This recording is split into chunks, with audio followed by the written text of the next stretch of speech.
كتاب التوحيد باب الشفاعة. وقوله تعالى: قل لله الشفاعة جميعا. بسم الله الرحمن الرحيم، والصلاة والسلام على نبينا محمد وعلى آله وأصحابه وسلم تسليما كثيرا. سبحانك لا علم لنا إلا ما علمتنا إنك أنت العليم الحكيم. أستغفر الله الذي لا إله إلا هو الحي القيوم وأتوب إليه. اللهم انفعنا بما علمتنا وعلمنا ما ينفعنا وزدنا علما. biye araba suye hijriya bakele ani kemenani ani binani ani duru shahru saban minye hijra sankalo shegina bisuinye wanani nai miladi nasara ka jate ba fulani mugani nani sankalo fulana bisuinye watani nani nai ambe dawda bugu masjidara jago ambo kono darasu be shaykhul islam muhammad ibn abdul wahhab aka kitabu kono kitabu tawhid bonda minna ko babu safaatu ko delili bonda surunyali don bonda deresu temene anye kalawundo ke bonda in kono wakati yansoro yoromi qul lillahi safaatu jami'a mamura fuye ko surunyali donni delli beye ala detay an ko ni nyaayira ko delili suku kacha me abeye ala detay na ko jami'a o yaayira ko delili suku kelente surunyali do suku kelente a cogo kacha mi abeye ala detay an ko cogo woro de do fana noni yan woro do la hala woro do saba ciden kere kere naye saba anim nabi nyuma to ni mo nyuma to ni mu'minu to be jeola saba mi ciden kere kere nuye anye odo damina dersu temene kelende fora nawul awwal safatul ujuma anyo fo sagite sika koka sunyali domba alede maqama mahmudun ni ala illahi du minta e ko aba jojo yoro la beba tanu joyoro minna o ye safatul ujuma ciden de kere no ye ode ye foloye nabi nyuma site se ko ke ciden site se ko ke har ulul azmin o baba foko uluka palasite ciden de baki sallallahu alaihi wasallam o ye foloye deresu teminan kumanaka asani surunyali don delili chogoya fulanna ni ciden kere ni minye safaatuhu fi ahli aljannati an yadkhuluha ciden be delile ke arjanna dewnye ku kadu arjanna dunkun abe ala deli uye ko ala ku do arjanna kuno li'annahum ijaa barushirat wa wasalu ilayha wajaduha mughlaqatan pasgari janna dew nu temena shiratuka nu nana arjanna ma ubasur arjanna da sogolende do fayatlibuna man yasfau lahum ube mogodeli ube mogonyini mogommin be ala deli uye arjanna da kayele daw kayele uye fayasfau nabi sallallahu alaihi wasallam ila allah fi fatihi abwabil jannati li ahliha ciden be ala deli ko alaka arjanna daw yele arjanna dunye arjanna dunkawye ukado ويشير إلى ذلك قوله تعالى من فلنية كوني أرجانا دون نوت من سراتك نونا أنا أرجانا وبا أرجانا دو سغلين سرو كيدن دبي على دلي ni abi arjanna daw yelewye qur'ana aya dobe koriya ke katoma alaka kuma dobe koriya ke katoma suratu jumra kunu hatta idha ja'uha wa futihat abwabuha faqala wa futihatu wa aya kuna la ko arjanna daw fununa na arjanna ma wa futihat abwabuha فقال وفتحت فهناك شيء محذوف ناكو فتحت كودو بي ميم مفو أي وحصل ما حصل من الصفاءة وفتحت الأبواب مانا من كيرا وكيرا من يدللين داو يرلا ويه أكان يروف نفا متوسير كلا وبرو واو من فلان وفتحت وكو أنا كوني مونيه mana unale uye daw sogole soro kodo de kera daw yelela wawu nanani wode futihat kodo de kera daw yelela uye jumaye dalili wa futihat la abwab dalili de kera daw yelela amma naru faqala fiha mi waya kilen kono sora kilen kono tasuma yoro tuma mi atumbe kuma jahannaba donka ko chogode hatta ida jauha futihatin أبوابها فأنانا جهنم ما وياسر جهنم دايل لأنه هو أنانا درو جهنم دايل كودو جهنم مامي حتى إذا جاءوا وفتحت أبواب وجهنم تايكو نيكو فلا دفو أرجنة وفتحت بواو مي جهنم تا حتى إذا جاءوها فتحت أبوابها فو أنانا جهنم ما ويا دايلويه واو ما فولاو باسكو فوي مكه ولا نونون نالي درو دايلويه جهنم دايلويه دونا دونك فراغو مني واو امبنينا اني واو تنينا بنو شمينو فليكا ودي حكمه فاويه افليكو ودي فايده فاويه وفتحتو وفورمنا مهجوف بكودو جنا كما دو كان كودو كانكا كي ومافو mana dalili min beke o kera arjanna daw yele la uye me jahannaba don akuna na dro ye daw yele uye ninye fulana ya ba jantola ci den kere ni surnyali don munu ninye fulana ye ka ala deli arjanna don ala ka da yele arjanna da yele u kadu arjanna asalisu sabanna safa'atuhu sallallahu alaihi wasallam fi ammihi abi talibi أن يقفف عنه العذاب سبنا تشيدن كدليل أي دليل منك أبنانك أبي طالب وعلىك كجنغ كتفجيا أيه نيسورنا لدوم من فلين دليل من فلين تشيدن كركراناي أو كافر فنلا جهنم دونا جهنم دمين بدوم جهنم كونو ka ala deli ala ki ka jahannama so fege janga kata fege Abu Talib fana de kere no ye ka bo kafiru to chela wa hadhihi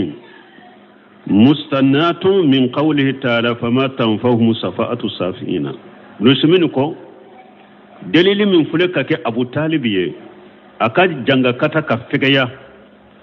nimbolembe aya kono ni ala ko qur'ana kono fama tanfahum safa'atu safina ni ala ko kafirun dalili kala ka dalili tunafa me Abu Tabi ka yoroni min fulani nye kala jalala kale kala jaba fegaya o bolendo aya kono wa qawli ta'ala ni ala ko fana yawma ijil la tanfa'u safa'atu illa man azina lahu rahman wa radiya lahu qawla Abu Talibi aka koyi dalili min fule ka kai ka janga kata fegaya abora aya warela oye aya jumae ni ala ko yoma iji la tanfau safatu ako odo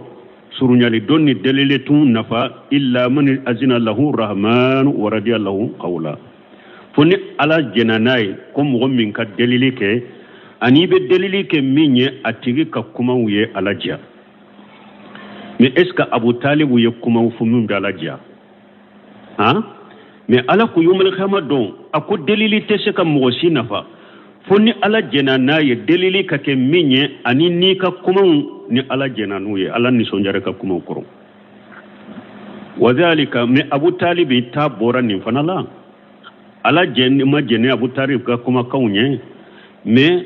delili kera ala ya janga kata ka fega ya abora ni aya fanala wadhalika sababu ye munye لما كان لأبي طالب من نصرة للنبي صلى الله عليه وسلم والدفاع عنه مني أبو طالب كركراني نيني قابون آية وكونو أبو طالب تشيدن بنانك أبي طالب آية تشيدن دملي منك أني آية نيونوني منك كابو تشيدن كا آية تشيدن دمي كمغو كتورا نيوني كابو تشيدن كا كنيانا ما يبدأ وهو لم يخرج من النار أبو طالب ما بوتا سما كنوري لكن خفف عنه حتى صار والعياذ بالله في دهد من النار مي اكا جانغا كتا دي فغيرارا اكا جانغا كتا دي فغيرا يا ودي فغيا ايه ala kan kiti fo allabanna wa jahannaba sode la jaba dola ba fama dahda minan nar wa alayhi nalayn minha yaqli minhuma dimaghu o dahadai jahannaba yoro dode do asamara la mafula de do ni Abu Talibi jole mbola o me samarai sen fula be samarai la may kono samara fula sembu kono aka jahannaba so samara la mafula de do na sem fula bu kono me aka kunkolo sembe bake ka wuli sanfe kala ya imbolo kunkolo sembe bake ka wuli sanfe wa hadhihi safa'atu qassatu bi rasulillahi sallallahu alaihi wasallam ni suryari do min fulani delli min fulani nin kere ni ciden dronde la ahadan yasfan fi kafir abadan illa an-nabiy sallallahu alaihi wasallam mo site ni be delili ke kafir la garabada fo ciden dro alaka tanuna kisibaka o ma jalika me kafaro beka lam tuqbal safa'atu kamilatan wa inma hiya taqfifu faqat kiden ka delili mbeme mina a delili dafale mbema mina Abu Talib yede me janga kata de fegara aye mana mabota suma kono delili dafale nye munye na tumbora tasuma kono me delili dafale nyere make chide nye delili ka Abu Talib ni delili krekera ni chide nye me delili nyere dafale maka yede amabo jannaba kono janga kata de fegara ka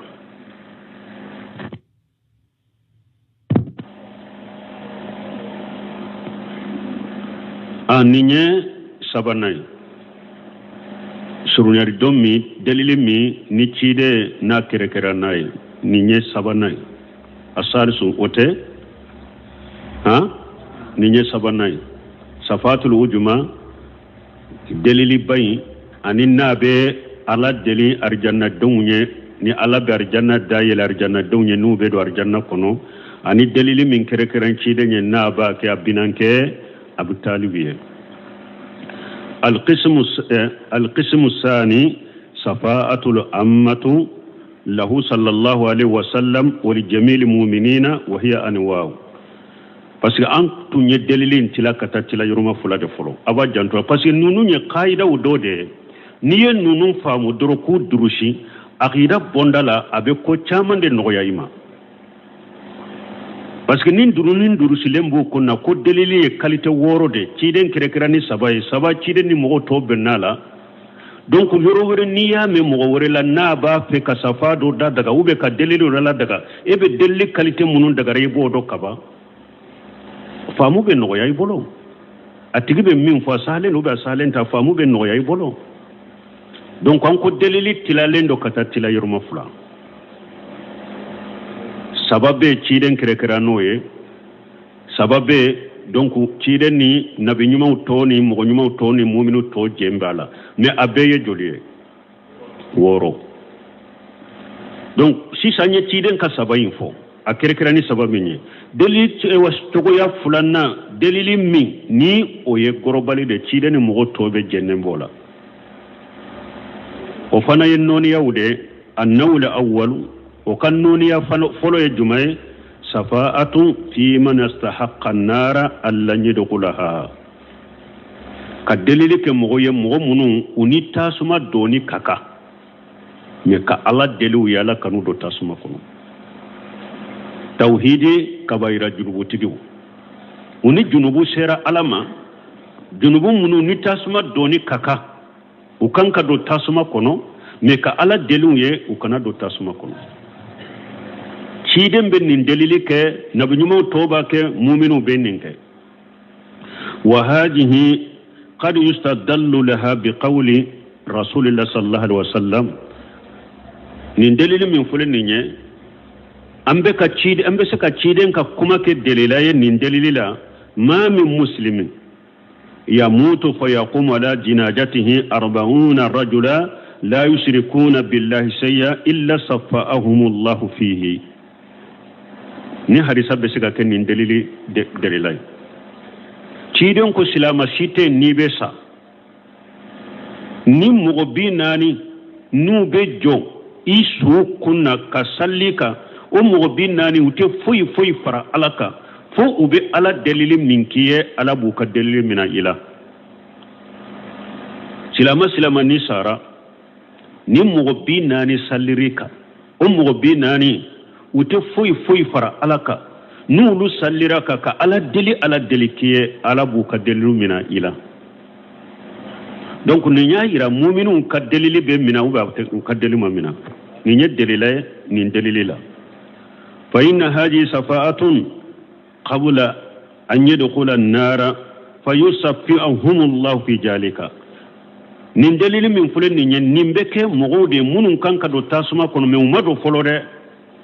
nin delili be kuye ube ala deli ala kanu do tasuma kono ala be delili kelaw ka delilu mina uye fana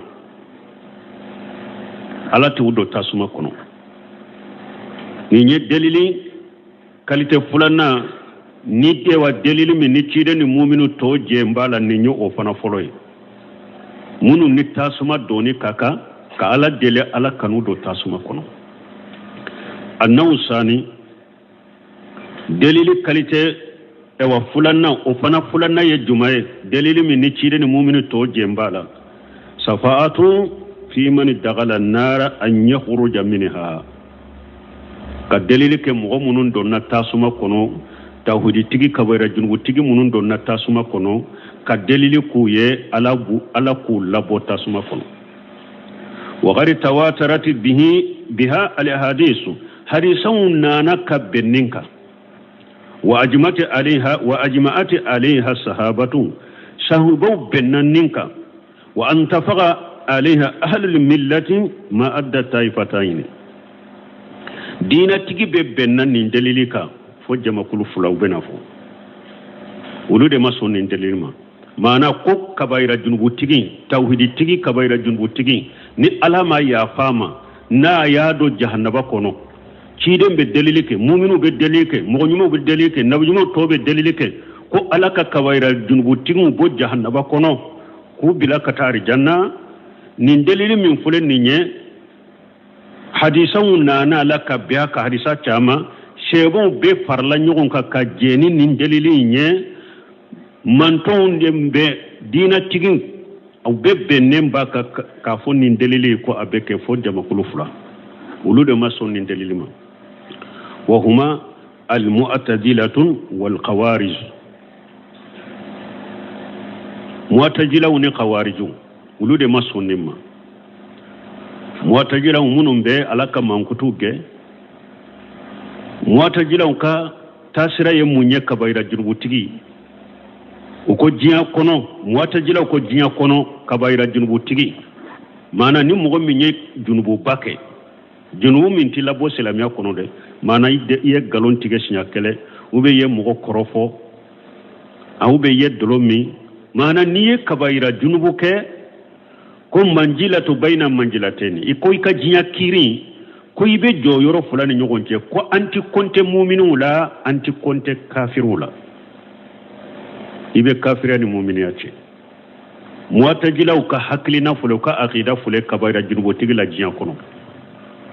me lagara mu'tazila bolo uko kabaira junubu tigi ni donna jahannaba itebo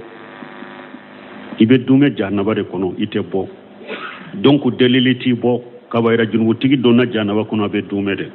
ni nyem mu'tazila ka haklina kabaira junubu tigi la uluma sonni delilima ko parce que kabaira junubu tigi ko atebo jahannaba kono jamakulu fulanna le khawarijun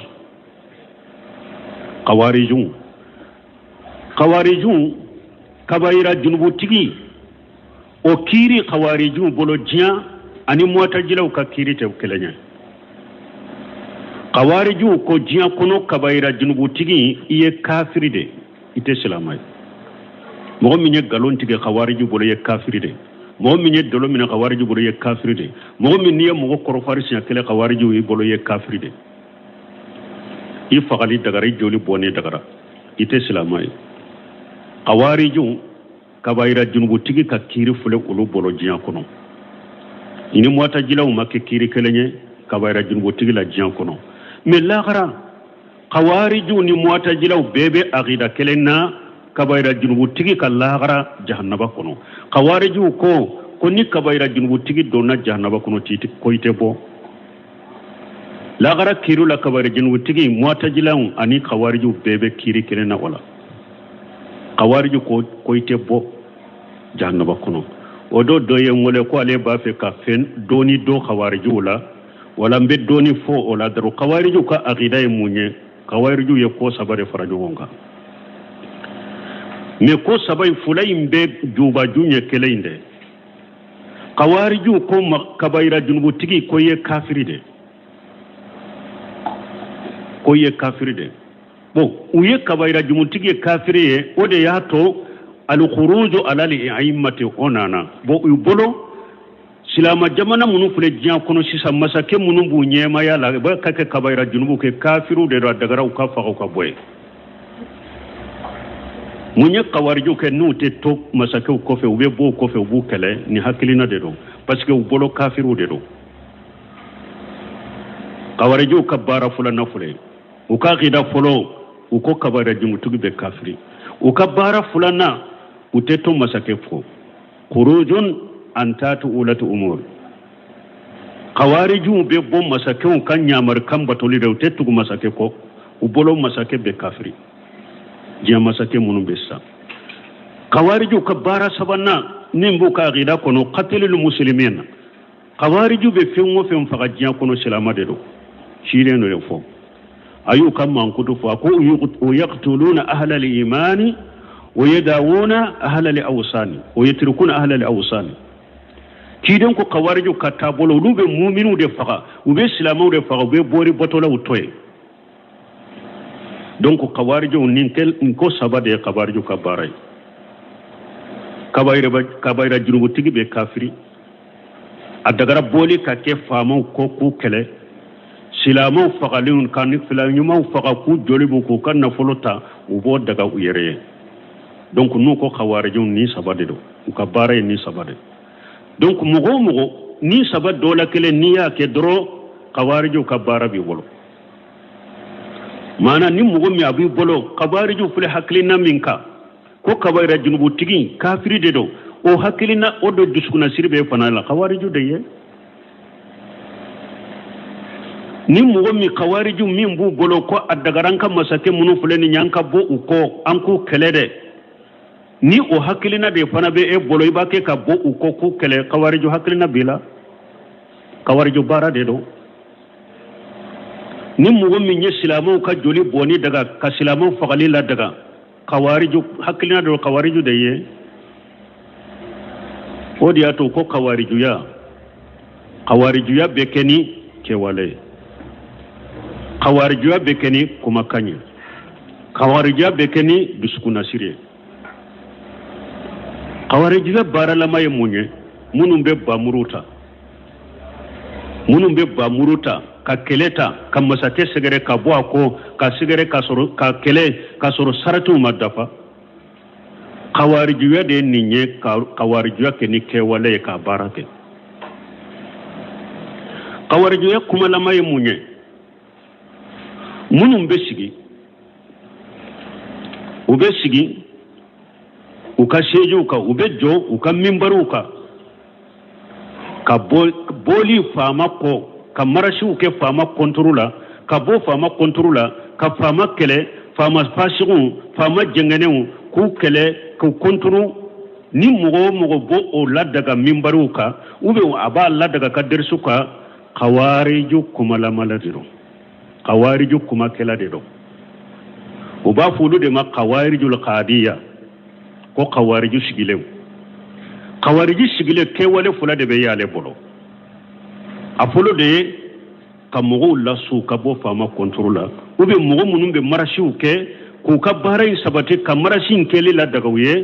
ni nye khawariju sigilende hari na ale yere maboka marashike ama boka fama kele minna ba afodro ka la daga ka mogo la suama khawariju sigilende do khawariju kuma kela de do awan bali mo khawariju kuma kela ka juguni khawairu ba murutigie parce que khawariju kuma kela de be ba murutigi wule khawariju kuma kela de be marfatigi wule o misale jumay usmana tafle usmana ka fitina ba murutigu ma wuli diretio kuma kela de yula wule abdullah ibn saba yahudiya de do aya yireke islamai kana madina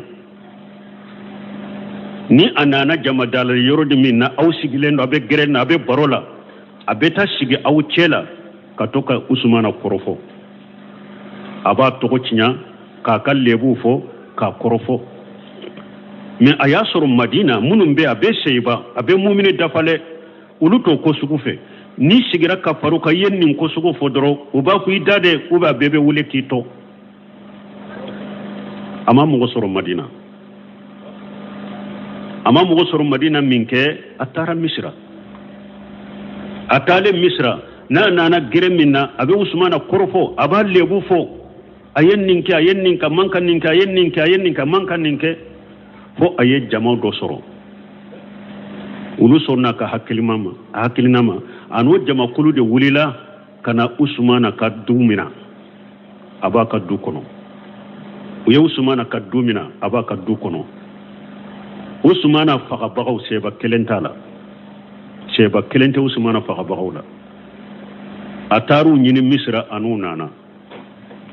uye daga usmana dala komi adomini kachante sika do bela mi aya sura wakati hiju wakati de do seba nyana maya cheba uchama utara hijula mogo chamante madina mogo hakke munumbe ufarla nyugon ka kana usmana ma ko amba fe ki defa kolla akwai tashigi joli bomani akadda hari na beke fagalini joli bomini akadda nekelena fitina kana wuri silamanu nyugonje ay tashigi mammo sinya mariya iki kabba muruta be kata sigi be tara sigi kolla bankera udo na usmana ka kafaga aba ka qur'ana kala ya faga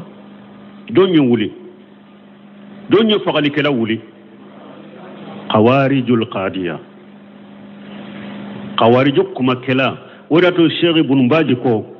ako fitina yesilamu soro kata usmana fitinama kana usmana ka fagalima kana fo ali ibn abi talib ka faga ali ni mawiya ka kele sai ba chaman ka tola akwa be sababu ye fama kallebu foli de keneka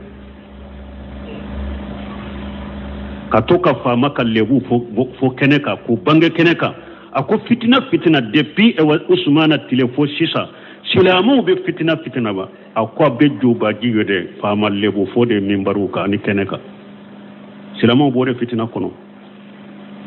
donc ba fo ninu qawariju sigile qawariju kuma kala kajuguni qawajin bamuru tige parce que ale de be bamuru tugu wuli qawariju qualité sabana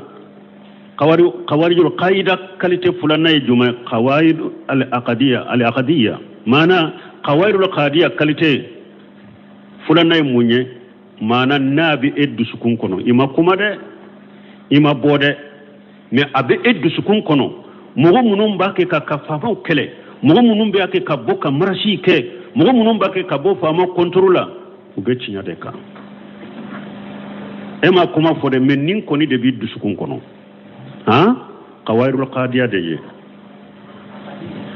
قوارج القادية دي دونك على كان كيس قوارج ياما na tigi ko doni ka fo khawariju ka a doni de fulen ne suma ka chawo doni de fulen ne pura ka ta choko do ukalla halala donc nin jama kulu fula mu'tazila ani khawariju ni surunyali dom min fulen ne qualité fulan na min fulen ne ni be ba ke ci de ba ke nabi nyuma ba ke mo nyuma ba ke ka surunyali donc kabaira junbu tigi kabara jumnu tigi munun donna jahannaba kono kala delala ko labo jahannaba kono sebaw be bennen ba ka usonnama harisa chamande nana ka biaka silama manton be sonnen ba ma fo jama kulu fulay mutajilan khawariju fa innahum lu yunkiruna safa'ata fi ahli al-ma'ashi mutlaqa nin jama kulu fula ban nan kariya ko delili teke kabaira junubu tigi ye togoshi لأنهم فسقولوا يرون أن فائل الكبيرة مقلد في النار فسق موتجل الخوارج كو كبيرة جنوب تيجي كوي بدوم جهنم كنوري ومن استحق القلود فلا تنفع فيه صفاته كوني مغمن فنا كوني إكاكا كدوم جهنم كنوري كو دليل تفوين فايما فهم ينكرون أن النبي صلى الله عليه وسلم وغيره يسفو في أهل الكبائر الله يدخل النار أو أبان ننكر يا فنا كتشيدن كدليلين أبي تشيدن تنا كدليلين كبائر جنوب تيمو يكو كندو جهنم كنو أبو فنا نكريا أو إذا دخلوها أن يخرجوها منها أبي نود جهنم كنو كو على دليل كبو جهنم كنو كو تكه لكن قولهم هذا باطل بالنص والإجماع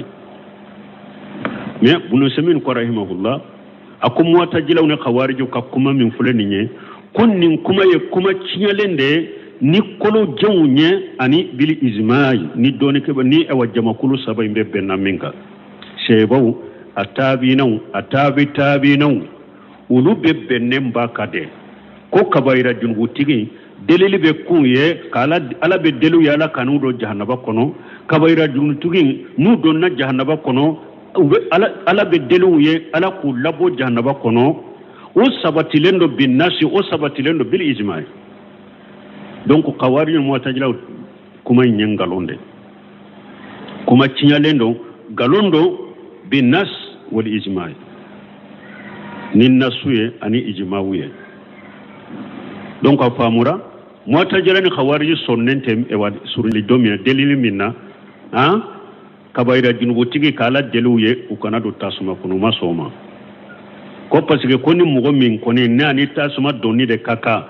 na kaka bayra junubu ko delite fen na fama bero tasuma kuno de koni mugo min fana donna tasuma kuno kabayra junubu tigi kala deli ko aka boko o fana teke ko parce que kabayra junubu tigi be dume jahannaba kono de ko min be dume jahannaba kono deliliti nafa me kuma cinyale ni qur'ana ayawye ni hadisa sahalenyu o bil ijma'i ani wal ijma'i ani ijma' kuma cinyale ngalo annahu salisu dalili qualité sabanna dalili nan de dalili tilafulay ne fana qualité sabanna safa'atu fi rafi darajatil mu'minina ka ala dali ala ka mu'minu daraja korota mana ni arjanna de munun do na arjanna do ba soro uluka daraja ma korta arjanna ciden be dalili ke mu'minu be dalili ke nabiyumu be dalili ke ala ka mugo do daraja korta arjanna ku akuta duguma katanu esanfe wa hadhihi tuqadu min du'ail mu'minina ba'dihim li ba'd min dalili min fulani ni sural do min fulani ni dalila abe boyoro juma mu'minu be do min ke nyokonye kama qala sallallahu alaihi wasallam fi abi salimata